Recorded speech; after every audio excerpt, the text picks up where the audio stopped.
on Clare, Jamesie, I was chatting to Sarah Lyons the other day, your former manager, obviously, and former teammate, and he just said the only thing that's missing in Clare now is silverware, basically.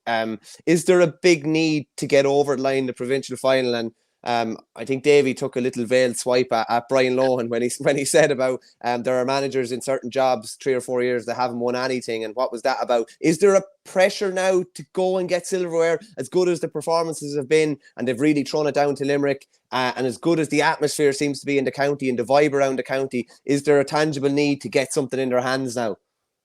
Well, I'd say from the players' perspective, I mean, at the end of the day, that you want silverware. That's why you play the games. We haven't won the Munster title since '98. That's 25 years. It's a long time. It's still very much a treasured prize in the province. You only have to look at the way the counties went at it this year to appreciate that. So, I mean, I don't think look from my perspective, Michael. The job is Brian Lohan's for as long as he wants it, because he is getting the very, very best out of what he has. It's a very happy, united camp. Has been, I think, from kind of day one. He's a player's man. The players have massive, obviously, respect for him, and the county has massive respect for him. And Cyril probably alluded to the feel-good vibe that's around the place. With really good guys in with the 21s, Terence Fahey, Brendan Bugler, those guys. Obviously, the minor management, Bach, Brian O'Connor, Donal Maloney. Cyril was with them last year. Good people do, and that work has been done at 14, 15, 16, right through the other development squads as well. And there's a real sense of, I think, optimism. About the future now in Clare, that they're good people and we're doing the work. And I think look, at supporters would feel that, look at these players, given what they've put into it and given what they've given over the last 3, 4, 5, and some of them longer, that they deserve some silverware now. But you got to go and earn it. And this is a Limerick team that's going for 5 Munster titles in a row, 4 in a row. Arguably now, again, with Kilkenny in their sights, in terms of the prize of who the greatest team was of all time. So it's not going to be easy. But I don't think, as I said, that the Brian is in any danger. There's nothing like that. The players, obviously, for themselves, you'd love to see them, seeing some rewards for the efforts and the energy that they've put into it.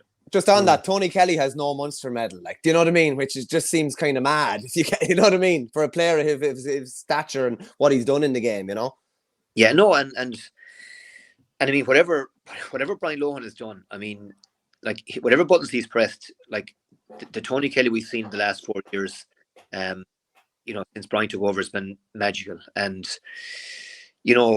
I think Tony's career, would have been very unfulfilled, even with the All-Ireland medal and the Hurler of the Year award and the league and all. If he hadn't, I think, rediscovered his form and rediscovered, what he's capable of. And he's been, he's a joy to watch, lads. He just plays with that freedom and that elan and that style and that class.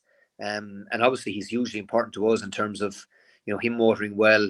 The team seems to go better. And obviously, he's been a real thorn in Limerick side. And you just wonder, at some point, are Kinnerk and Kiley going to, change up what they do in terms of getting a handle on him, because he's wreaked a good bit of havoc against Limerick. If you look at over the last 3 or 4 years. So yeah, Tony in fine form and going to need to produce another big performance if we're going to get over the line, obviously.